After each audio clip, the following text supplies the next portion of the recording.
Got a picky eater? I can help with that.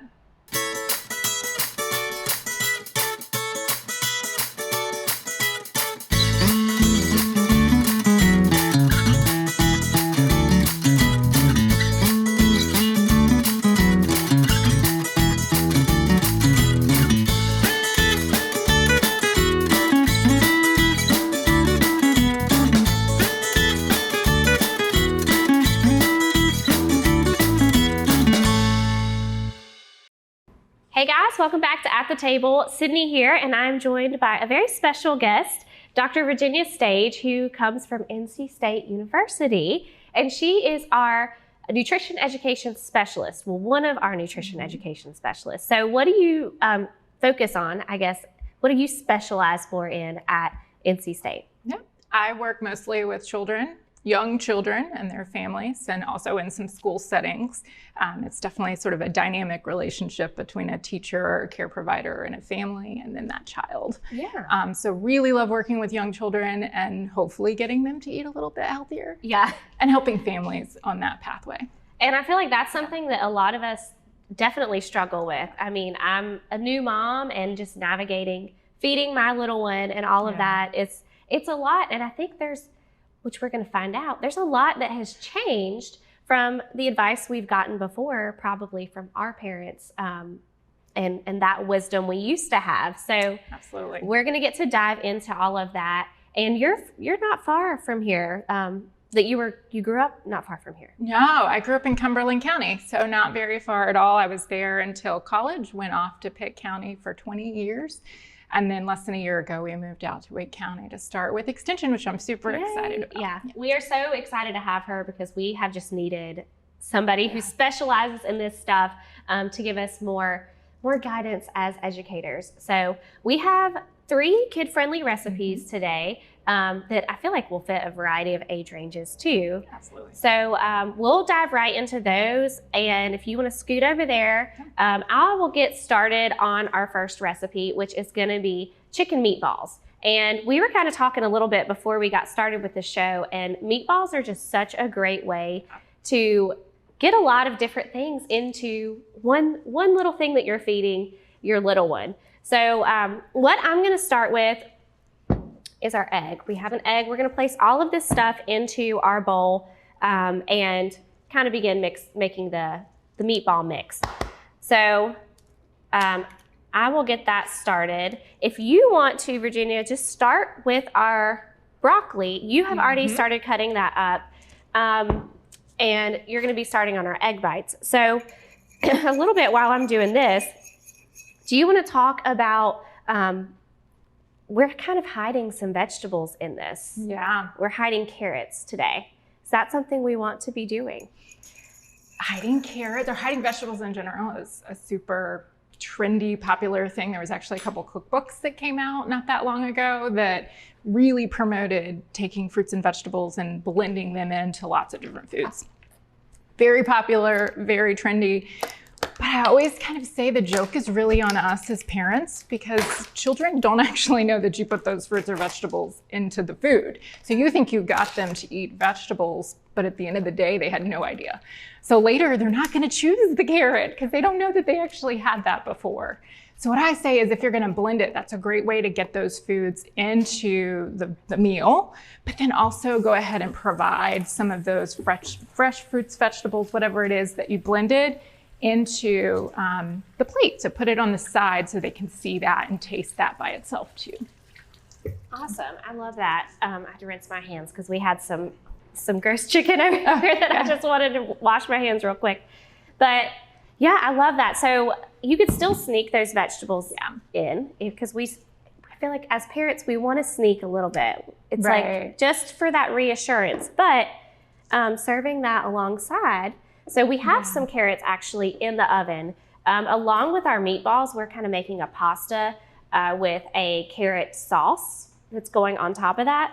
And so we have some carrots already roasting in the oven, and we can serve those carrots alongside so they can taste the sweetness. And even just cooking, maybe you could even put raw carrots next to the roasted carrots and show them that things taste a little bit different in different ways, right? Sydney, that's a great idea, actually. Sometimes we forget that a cooked carrot or a raw carrot or cooked anything compared to raw is a different exposure. It's a different way of eating something.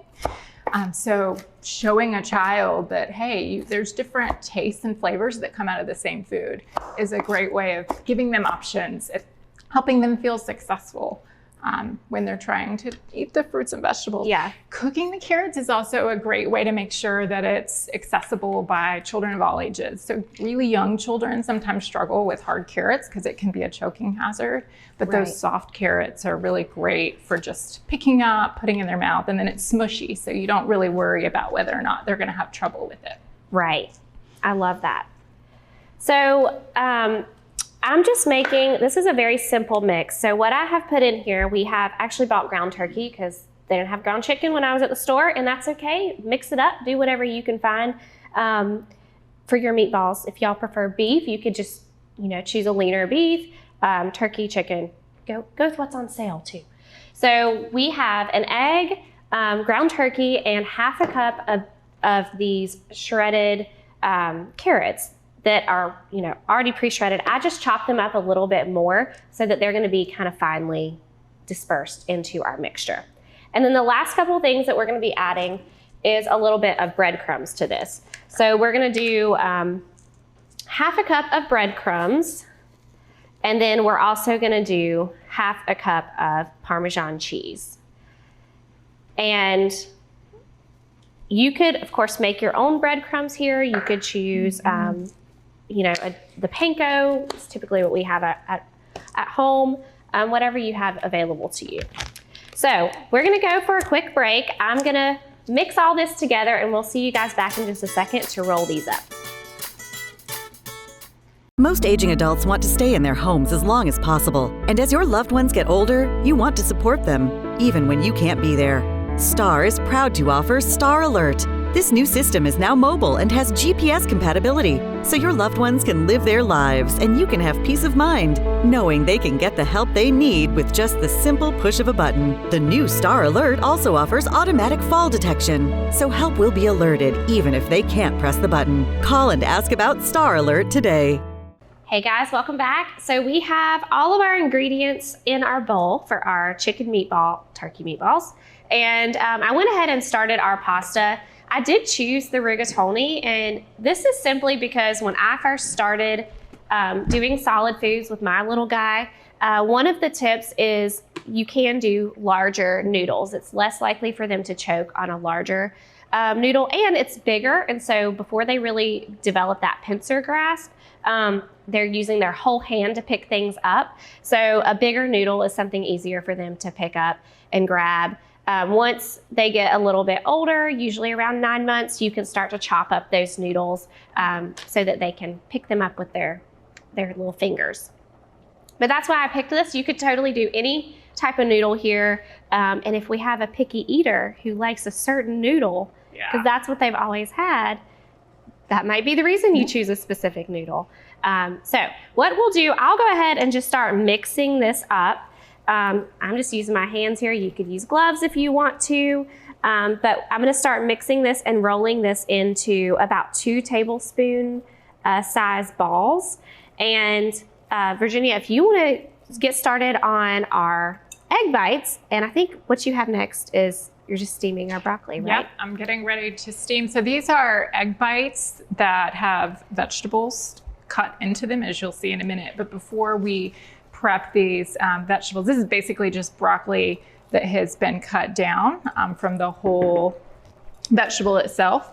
We're gonna pop these into this pot, which is just a double burner with some water underneath, so it'll steam. Any kind of method for steaming will work. You could actually also roast these in the oven if you didn't have a steamer or an ability. And I haven't myself done it, but I'm pretty sure you could probably steam in the microwave as well. There's lots of different ways to get vegetables cooked down if you need to try different methods other than just using this. So the next step that we're gonna do is get the egg part ready. So we, like Sydney said, we're making these vegetable egg bites. And what we need to do next after we're waiting for this to steam is go ahead and put eggs in a bowl with the other ingredients. So we have eggs, shredded cheese, which is here, and flaxseed, which will be put in this bowl and just mixed up real quick. So I'm gonna do that now. And while I'm doing that, it looks like Sydney is starting on the meatballs. Yeah. So I have started making them. I actually went a little bit smaller, the 2 tablespoon size, which is really big to me. So these are about, I would say, a tablespoon, maybe a tablespoon and a half. And it'll cook faster that way too, which I am a 20 to 30 minute cook as it is. I don't like to spend too much time in the kitchen, especially now as a mom. We just don't tend to have as much time to cook, or we're interrupted the whole time we're trying to cook. I'm in that phase of not happy with what we're doing. We need to do something different every 5 minutes. So this is also something that you could bake these and freeze them for later. Pretty much everything we're making today is really friendly in terms of you could prep this stuff and then freeze it for if you have a busy night and it's just, you're trying to get dinner on the table quickly and you don't want to go through that drive-through, which I think is the struggle that a lot of us face, right? Is trying to figure out how do we balance our time in all the spaces, our time in cooking, in giving our kids nutritious foods, but also spending quality time with them where we're not distracted by cooking in the kitchen, or we're busy and we're trying to get to all the activities. So great thing about this is that all of this stuff is freezer friendly and could be made in batches ahead of time. And really versatile, because you could put a lot of different types of things into meatballs right. and ground them. And there's lots of different types of meats or non-meat products that you could use to change up the flavor so that it doesn't get old. Yes, absolutely. So in just thinking about that a little bit, Virginia, we talk about picky eating and how we tend to have, especially with these younger age kiddos, we tend to have really picky eaters. What is a good way to address that? How can we do better with getting those picky eaters to not be so picky? Well, the first thing is to learn a little bit about what picky eating is and think about what's normal. So often we think that kids are going to eat that really perfect way that we want to. If you imagine the My Plate with the fruits and the vegetables and the milk, kids don't eat that way most of the time, if ever. That one special child that your best friend seems to have, but not you, that's the kid that's eating that way. Most kids are eating primarily grains. They prefer bread type products, and they lean towards sweets, clearly. You're probably very familiar with that. But that's all biological, so it's totally normal for kids to prefer those foods. Our job is to try to introduce these other foods over time so that they learn how to eat healthier foods along the way. So it's a marathon, not a sprint, but it takes time, and it takes a lot of patience on the parents' part to help us really work to develop kids' healthy eating behaviors. So are there some tips and tricks that we can do to kind of help address that? Like what exactly, we want to still expose them to different things, and is that the key? Is it that we need to give them as much exposure as possible, even if they're not eating those foods? Yeah, you just hit that on the head, which is basically exposure is the number one way to get kids eventually to eat the foods that you want them to eat. So while they may not be eating the peas on the plate today, keep putting them on the plate. And the other trick to that is you have to eat them too. They know, they're smart. If mom and dad's not eating it, they feel like something's up. So they need to see you eat the healthy foods and then continue to offer them even if they're not eating them. Perfect. Yeah. Well, I love that. I love the tips we're getting already. I'm not even quite there with the picky eater. He just eats what I give him, but gosh, I know it's coming any day now. And I just love learning these different tips. So we are going to take a quick break. Where I'm going to finish rolling up these meatballs, and then we'll see you guys back in just a second to finish up our recipes. Eastern North Carolina is a beautiful place where we gladly choose to call home, and we strive to provide the best communications services. STAR is committed to improving communications to all our service areas because we want to improve the communities where we not only work, but also live. STAR Communications. We are neighbors serving neighbors. Hey guys, so we have our carrots, our onions, and our garlic already done here. We roasted these in the oven, so I chopped up our carrots, and this will all be used for our sauce. Our pasta is also done, our meatballs are in the oven, so we are well on our way with our kind of pasta meatball recipe that we've got going on. As far as our garlic here, I did want to show you, I just actually put the garlic cloves in the oven, and when you do that, they just come apart very easily. It's a little slippery because it's garlic, but it comes apart really easily, and you don't even have to worry about, taking the garlic out of the peel before you roast it. So this is a great thing if you are ever making a sauce and you're going to blend it up.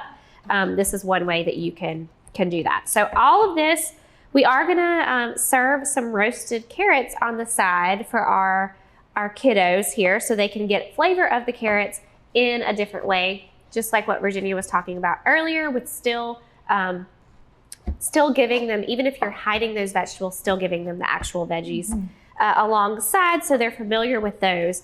But for the most part, we'll use all of these carrots in our recipe. So we've got a little break here with this recipe. We're gonna switch over to Virginia. She's gonna show you how to make these egg bites with broccoli. Yeah. Which any vegetable, as long as it's kind of cooked down enough, would work in that. So what I've done so far is we've steamed the broccoli over here. It took about 10 to 12 minutes. It's pretty standard for steaming broccoli of this size. And now I'm just chopping it up. Similar to what Sydney did with her carrots, I would say, leave a few out so that children can try just what a regular broccoli is going to taste like. Raw broccoli is going to taste a little different than broccoli that's been steamed. It's okay to add seasoning to that if that helps.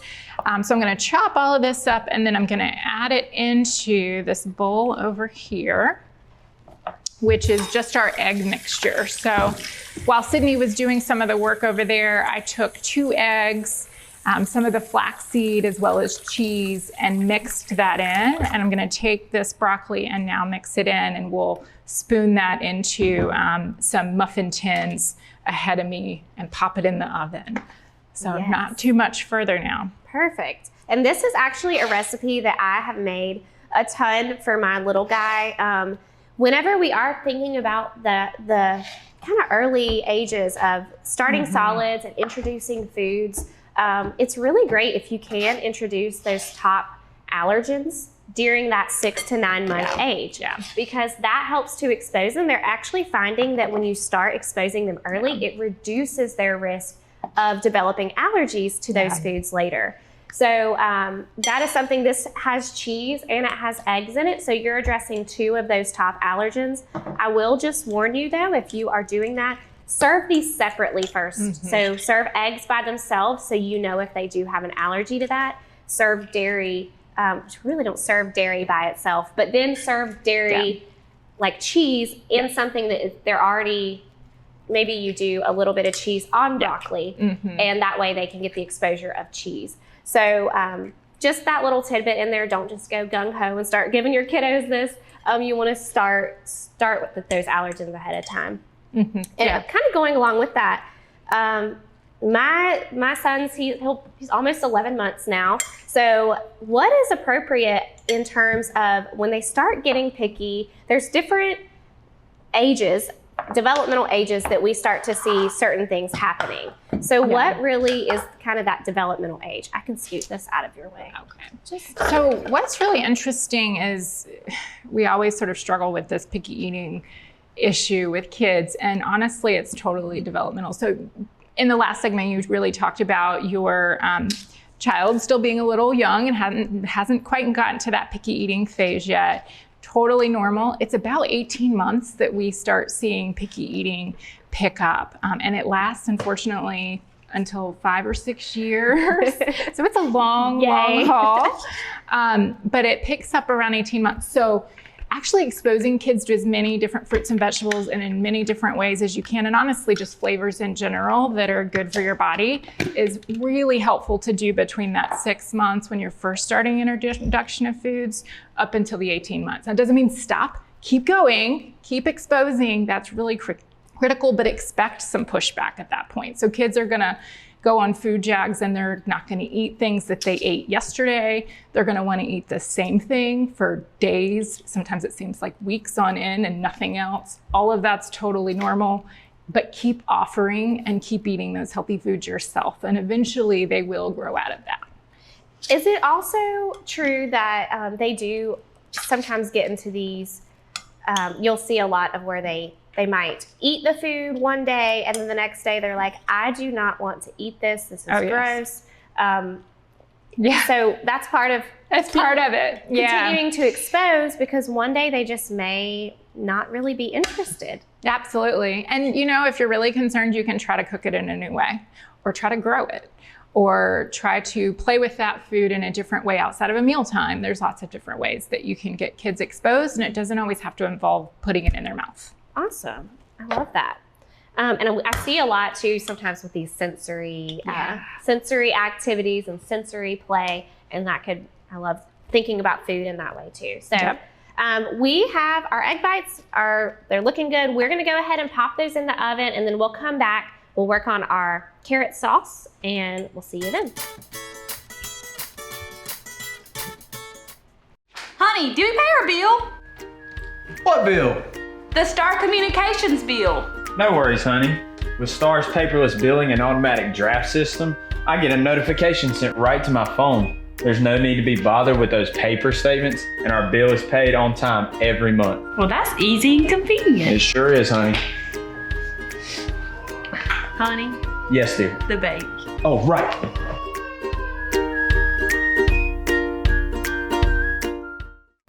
Hey guys, so we have our carrots, our onions, and our garlic. I went ahead and started to put that into our blender.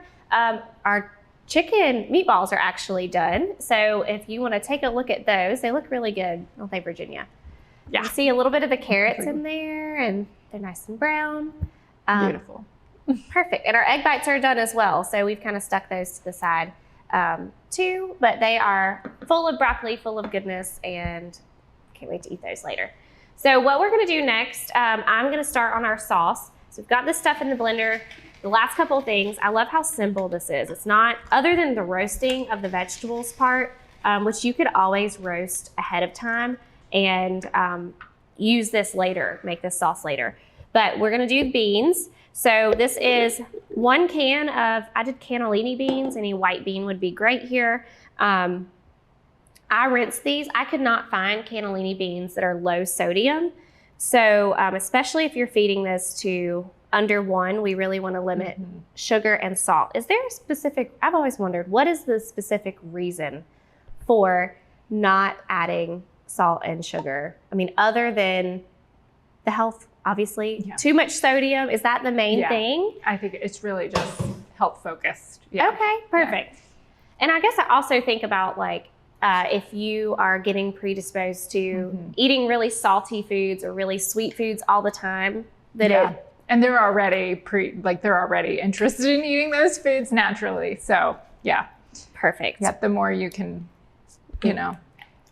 reduce sodium, reduce salt, sort of add a little bit more balance to those flavors, the better. Awesome.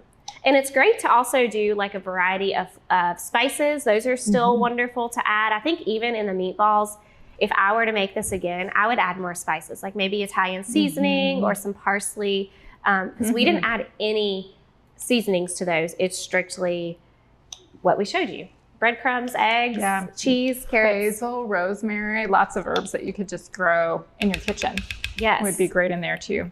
And then going back to giving them that exposure to the different flavors. Foods in different ways and stuff as well. So gardening is a great way to It's a fantastic way for kids introduce. of all ages. If they can see it grow, one, they get super excited that there's a seed they put in the ground and then this thing has sprouted up. But then they're also more eager to use that in the kitchen. So it's a great way to kind of get them to try new things as well, especially if they're very hesitant. Awesome. Yes. Love that. All right. So I actually did a little tahini, and this is sesame seeds. So again, going back to exposing them to your top allergens. Yeah. This is one of those, you're getting that in here. I would say this is probably a little bit, maybe 9 months and up of a dish that you would maybe make. Our beans I cannot find in low sodium, kind of going back to that. So I did rinse those, and that can remove about 60% of the salt that's added in that. But, we're blended with some other things here, so it's not like just they're eating just the beans. So I'm going to just throw this on. Let's make sure I didn't throw my blender on top here, and we're just going to blend it up.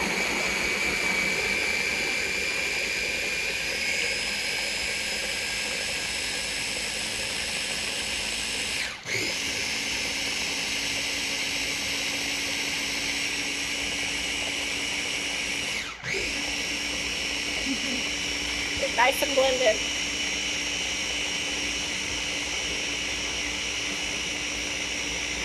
Okay, looks good. With our kiddos, we want it to be pretty uniform, right? Yeah, as much as possible. Absolutely. So one thing that we did want to mention, some strategies to help with helping picky eating and all of that. We've talked a little bit about a few things, exposing them to it over and over again, using it in different ways, but we have one more tip, right? Yeah. So this one's probably the most important of all things. It really changed how I viewed child nutrition and honestly how I've fed my own child, and still practice this because it goes all the way up through teenage years, believe it or not, starting with infancy. And it's called the division of responsibility in feeding. And it's basically like this line that we draw between the parent and the child, particularly when it comes to picky eating. It'll really help, which is it's the parent's job to figure out what is served, when it's served, and where it's served. But it's the child's job to decide how much they eat and whether or not they eat at all. So the key there is that the parent has nutrition knowledge, so they have to decide, what's helpful, right? We're the ones that know what is good for our bodies. Where is going to be, your dinner table, the location where you're eating. When is making sure there's consistent meals and snacks so kids know when food is coming. And then the last one is related to the kid. So your child is the one that knows whether or not they're full or not. So they need to be able to self-regulate. It's not your job to get food in your kid. That's the biggest thing that we struggle with. We try to get food in our children. That creates the dinner time battles. So if you remove that and let your child decide what they eat of what you've served and whether or not eating is what they want to do in that moment or not, then you solve a lot of problems. And I think one thing that I've read a couple times is with children, we like to stare and see how much are they eating these things, and that puts pressure on it too. Yeah. So I love just thinking about, here's what you have, I'm gonna do my thing, you do your thing, I've done my responsibility. Now it's your job to do your job of eating. Yes, love it.